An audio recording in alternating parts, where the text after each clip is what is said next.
nag-aaral po ako. Sideline ko po yun. Tumutulong lang po ako sa pamilya ko. Sa ngayon po, ang mga uniform po, mga sa schools, kapag yung mga kasama ko po is gumagawa din ng gowns is tumutulong din po ako.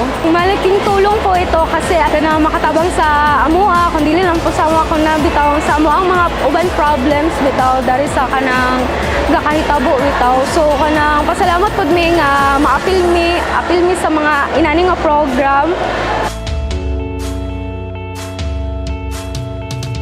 Senator Pia and Senator Cayetano po, maraming salamat po sa tulong niyo po na sali po ako dito sa programa niyo po. Malaking tulong po ito sa amin, hindi lang sa akin kundi sa iba pang mga kasama ko po. So, maraming salamat po.